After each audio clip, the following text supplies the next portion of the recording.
ఆంధ్రప్రదేశ్ రాష్ట్ర మాజీ మంత్రివర్యులు వైకాపా అగ్రనేత గౌరవనీయులు శ్రీ అంబటి రాంబాబు గారు ఉన్నారు. నమస్కారం అంబటి రాంబాబు గారు. నమస్కారం. చాలా సంతోషంగా ఉంది, కోరిన వెంటనే స్టూడియోకి ఇచ్చేశారు.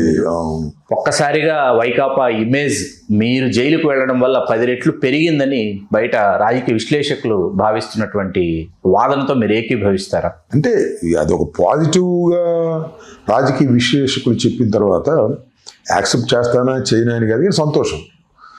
నా అరెస్టు వల్ల వైసీపీ యొక్క క్రేజ్ రేంజ్ పెరగడానికి గల కారణం ఏమిటి అనేది ఆలోచించుకోవాలి. ముఖ్యంగా కూటమి ప్రభుత్వం ఆలోచించుకోవాలి.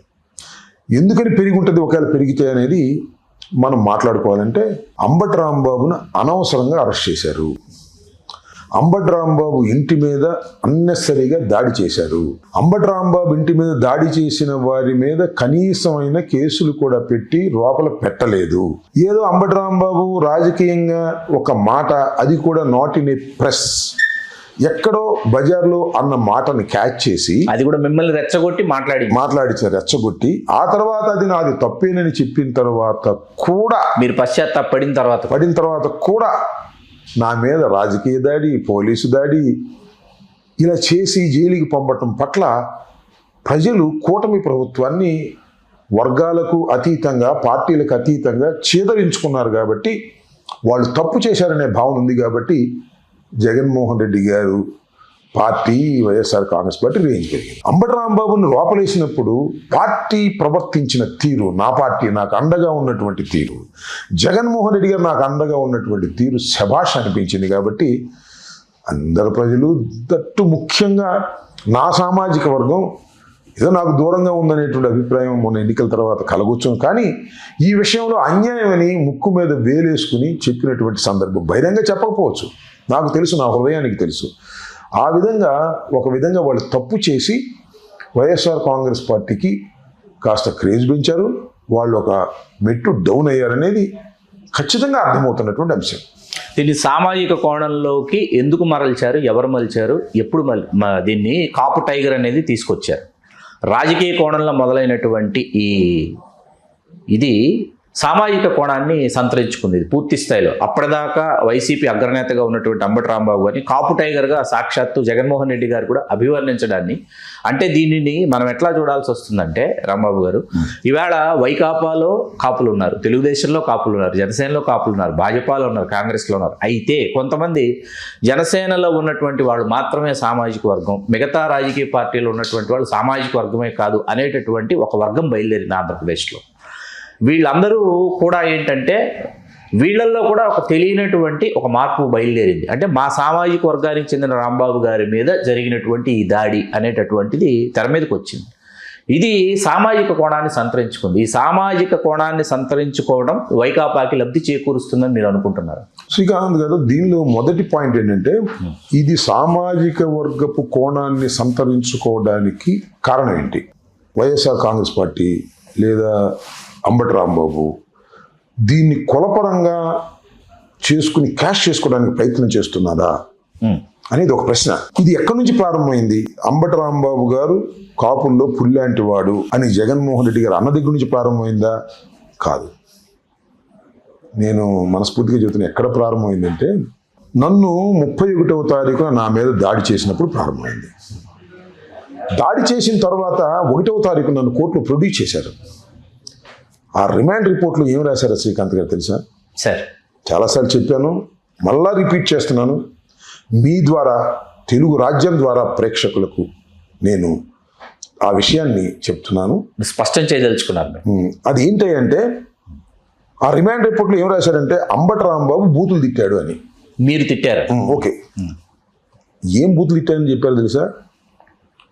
కమ్మ నా కొడకల్లారా, ఇక్కడైనా కమ్మనా కొడుకులు ఉంటే వాళ్ళని చంపేస్తా. ఒరే కమ్మనా కొడక చంద్రబాబు రారా, సేమ్ వర్డ్స్ వాళ్ళ రిపోర్ట్లో పొందుపరిచి కోర్టులో సబ్మిట్ చేశారు. ఎవరు కులకోణాన్ని తీసుకొచ్చారు? ఇక్కడ నా ప్రధానమైన ప్రశ్న, నేను కులకోణాన్ని తీసుకొచ్చానా? జగన్మోహన్ రెడ్డి గారు కులకోణాన్ని తీసుకొచ్చాడా? లేకపోతే వైఎస్ఆర్ కాంగ్రెస్ పార్టీ రాజకీయ లబ్ధి కోసం కులకోణాన్ని తీసుకొచ్చిందా అంటే లేదు. అంబటి రాంబాబు కులం పేరు పెట్టి తిట్టకపోయినా చంద్రబాబుని కులం పేరు పెట్టి తిట్టారని, కమ్మ సామాజిక వర్గాన్ని మాత్రంగా తిట్టారని కమ్మ సామాజిక వర్గాన్ని రెచ్చగొట్టి ప్రచారం చేసి నా ఇంటి మీద దాడి చేయించారు. నా ఇంటి మీద దాడి చేసిన సందర్భంలో మెయిన్ పాత్ర వహించినంత ఆ సామాజిక వర్గమే. ఎందుకు రాదు ఇంకా కోణం? మీరు దానికి పురిగొల్పారు.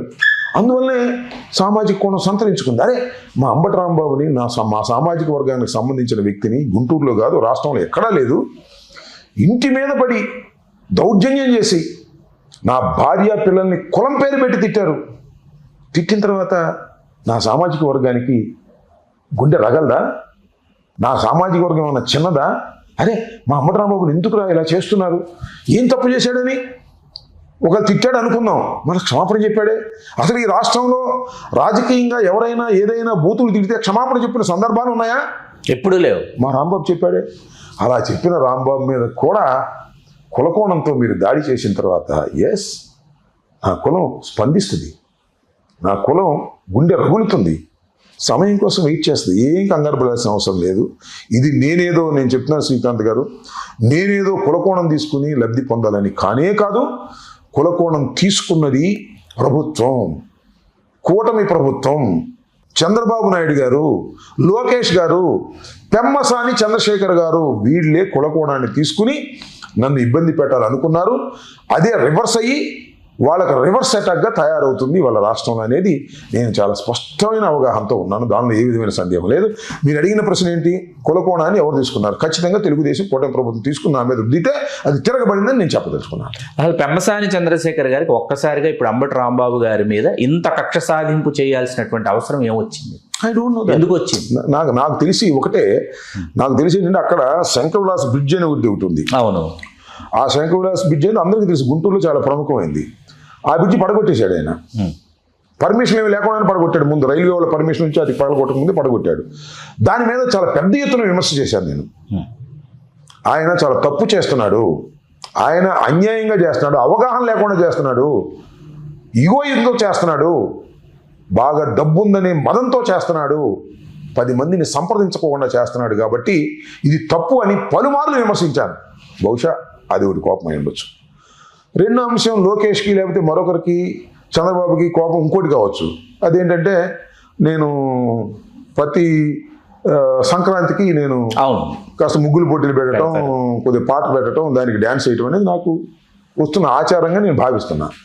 మొన్న కూడా గుంటూరులో ముగ్గులు పోటీలు పెట్టి నేను ఒక ప్రభుత్వాన్ని ప్రశ్నిస్తూ నిలదీస్తూ కూటమి ప్రభుత్వం మీద చాలా పెద్ద ఎత్తున దాడి చేసేటటువంటి, అంటే రాజకీయ దాడి చేసేటటువంటి ఒక పాటని రూపొందించి దానికి డ్యాన్స్ వేశాను. దానిలో ఏమన్నాను?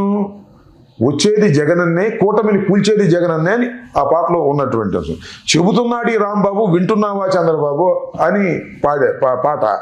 అందుకని చంద్రబాబు విన్నట్టున్నాడు. ఏంటి వీడికి అని పెమ్మసాని చంద్రశేఖర్కి, అదేవిధంగా లోకేష్కి, అదేవిధంగా చంద్రబాబు నాయుడికి ఎక్కడో మంటుంది.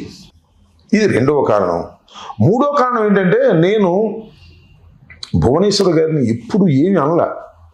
శాసనసభలో నేను అన్నానని చెప్పేసి నా మీద ఆరోపణ చేసి చంద్రబాబు నాయుడు గారు చేర్చేశాడు. ఆ తర్వాత దాన్ని మర్చిపోయారు. ఇది ఎక్కడో ఉంది ఆ సామాజిక వర్గంలో. బహుశా ఈ 3 కారణాలు కలిసికట్టుగా నేను దొరికాను, కొట్టేద్దామనుకుని వాళ్ళు నా మీద దాడి చేశారని నేను భావిస్తున్నాను. ఇది ఎంతవరకు వాస్తవమో కాదో మీలాంటి విశ్లేషకులు, చూస్తున్న ప్రజలు అర్థం చేసుకోవాలి. ఖచ్చితంగా ఇదే కారణం అయి ఉంటుంది. అంబటి రాంబాబు దొరికాడరా, చంద్రబాబు నాయుడు గారిని తిట్టాడరా, ఈ కొట్టేయండిరా అని అడ్డగోలుగా గుంటూరు సెంటర్లో ఉన్నటువంటి నా ఇంటి దగ్గర 7.5 గంటల పాటు వీరవిహారం, స్వైర విహారం చేశారు, కరతాన నృత్యం చేశారు. దాన్ని ప్రజలు చూశారు. ప్రజలు గుండె మండింది. నా సామాజిక వర్గ గుండె కూడా మండింది. దానికి ప్రతిఫలం ఇవాళ ఏమి కొలబద్దలు లేవు కదా, వస్తాయి. దానికి సమయం ఇచ్చినప్పుడు అన్నిటికీ వస్తాయి. నేను ఇక్కడ ఇంకోటి శ్రీకాంత్ గారు చెప్తున్నా, ఇది రాష్ట్ర ప్రజానీకం గుర్తుపెట్టుకోవాలి, ముఖ్యంగా కూటమి ప్రభుత్వం గుర్తుపెట్టుకోవాలి, కూటమి ప్రభుత్వంలో జనసేన వారు కూడా గుర్తుపెట్టుకోవాలి. మరి ముఖ్యంగా నేను ఒక్కటే ఒక రీజనబుల్ ప్రశ్న అడుగుతున్నా. నేను తిట్టానో, క్షమాపణ చెప్పానో, దాని మీద కేసు పెట్టారు, ఇలాంటి కులదాడి అని చెప్పేసి రాశారు, జైలుకి పంపారు, 18 రోజుల పాటు జైల్లో ఉన్నాను. నా మీద ఇంత దాడి చేసిన వారిని నా కార్లు పగలగొట్టిన వాడిని, నా ఫర్నిచర్ ధ్వంసం చేసిన వాడిని, నా భార్య పిల్లల్ని తిట్టిన వాడిని 18 నిమిషాలైనా పోలీస్ స్టేషన్లో కూర్చోబెట్టగలిగారా? ఏంటిది కులతత్వం? కాకపోతే ఏంటిది? నేను అడుగుతున్నా, ఇది కులతత్వం కాకపోతే ఏంటిది? వాళ్ళని మీరు గుర్తుపట్టగలిగినా వాళ్ళు ఎవరో మీకు పేర్లతో సహా ఇచ్చాను, ఇచ్చారు, పేర్లతో సహా మీరు వీడియోలు ఉన్నాయి, సాక్ష్యాధారాలు సోషల్ మీడియాలో వీడియోలు ఉన్నాయి, క్లిప్పింగ్స్ ఉన్నాయి, ఫోటోలు ఉన్నాయి. కేసు పెట్టలేదు, వాళ్ళని అరెస్ట్ చేయలేదు. ఎందుకంటే ఆ సిఐ గంగా వెంకటేశ్వర్లు గారు అదే సామాజిక వర్గానికి చెందినవాడు. ఇంతేనా? ఈ ధర్మమేనా? మీరు చేస్తున్నారా? కులాన్ని రెచ్చగొట్టున్నారా? నేను చేస్తున్నానా? నేను షీల్డ్ చేసుకుంటున్నా. నా కులం వాళ్ళు వచ్చి నన్ను షీల్డ్ చేస్తున్నారు. ఏంట్రా అన్యాయం అని. ఒక్కటి సార్, ఇప్పుడు న్యాయం జరగకపోతే ఎవరు రియాక్ట్ అవుతారు? నా కుటుంబ సభ్యులు రియాక్ట్ అవుతారు. చట్టం తన పని తాను చేసుకోకపోతే నా కుటుంబ సభ్యులు రియాక్ట్ అవుతారు. ఖచ్చితంగా అవుతుంది. నా ఎక్స్టెండెడ్ కుటుంబ సభ్యులు ఎవరు? నా కాపులే కదా, అవును, వాళ్ళు రియాక్ట్ అవుతారు. నేను చాలా సందర్భాల్లో చెబుతున్నా, ఈ రాష్ట్రంలో నేను అనాథన కాదు. ఈ రాష్ట్రంలో 20% పైచిలుకుగా ఉన్నటువంటి ఒక సామాజిక వర్గంలో పుట్టి పెరిగిన వాడిని నేను. నన్ను తక్కువ అంచనా వేసుకుంటున్నారు మీరు. అంతేకాదు, నేను వైఎస్ఆర్ కాంగ్రెస్ పార్టీ నాయకుడిని, జగన్మోహన్ రెడ్డి అండదండలు ఉన్నవాడిని. 40% ఓట్ బ్యాంక్ ఆ రోజున ఉంది, ఇవాళ అది 40% నుంచి పెరిగి ఉంటుంది. అలాంటి పార్టీకి చెందిన వ్యక్తిని, అలాంటి కులానికి చెందిన వ్యక్తిని నన్ను మీరు అనాథగా భావించి ఇంటి మీద దాడి చేసి విచ్చలవిడిగా వ్యవహరించి జైల్లో పెడితే దీనికి ప్రతిఫలం అనుభవించరా అని అడుగుతా ఉన్నా. అనుభవించేంత వరకు ఈ అంబటి రాంబాబు వదలడు అంటున్నా. బొందిలో ప్రాణం ఉండగా వదిలే ప్రశ్నే లేదని కూడా ఈ సందర్భంగా చెబుతాను. ఏం జరిగిందో జరిగింది కానివ్వండి. ఇంకా ఇంతకన్నా ఏం జరిగింది? నాకు ఇంతకన్నా ఏం జరిగింది? నా ఇల్లు పగలగొట్టి, నన్ను జైల్లో పెట్టి, నా భార్య పిల్లల్ని తిట్టి, మానసికంగా నన్ను చంపేసిన తర్వాత, వేధించిన తర్వాత ఇంకేంటి? మానసికంగా నేను చచ్చిపోయాను అంతే. ఏంటి ఇంకా? దీనికి శిక్ష పడదా ఈ సమాజంలో? వాళ్ళు శిక్షించబడరా? శిక్షించబడపోతే ధర్మం అని అనుకుంటారా ప్రజలు? ఇదే ఇవాళ ప్రశ్న. నేను దీని మీద మొన్న కూడా నిరాహార దీక్ష చేశాను, ఒక్కరోజు 6 to 6. దానివల్ల ఏదో అయిపోతుందని కాదు, నీ జ్ఞానోదయం అయితే చేశా. చేయలేదు, మరో రూపంలో ఉద్యమిస్తా, వదిలిపెట్టే ప్రశ్నే లేదు. మరొక రూపంలో, మరో రూపంలో నేను ఉద్యమిస్తూనే ఉంటా. నా మీద దాడి చేసిన వాళ్ళని, నన్ను పోలీస్ స్టేషన్లో కొట్టడానికి ప్రయత్నం చేసినటువంటి అదే సామాజిక వర్గానికి చెందిన 2 సిఐల్ని సస్పెండ్ చేసేంతవరకు అటు న్యాయ పోరాటం, ఇటు ధర్మ పోరాటం జరుగుతూనే ఉంటుంది ప్రజల పక్షాన, ప్రజలతో కూడుకునే ఈ సందర్భంగా నేను మీ ద్వారా రాష్ట్ర ప్రజానీకాన్ని తెలియపరచదలుచుకున్నా. హలో, తెలుగు రాజ్యం ఛానల్ చూస్తున్నారా? సామాజిక, రాజకీయ, జీవన చిత్రణే తెలుగు రాజ్యం. అతిశయోక్తులు, అసత్యాలు ఉండవు. రాజకీయ కోణం కాదు, ప్రజా కోణమే కొలబద్ద. తెలుగు రాజ్యం వీక్షణ మీ ఉత్తమ అభిరుచికి నిదర్శనం.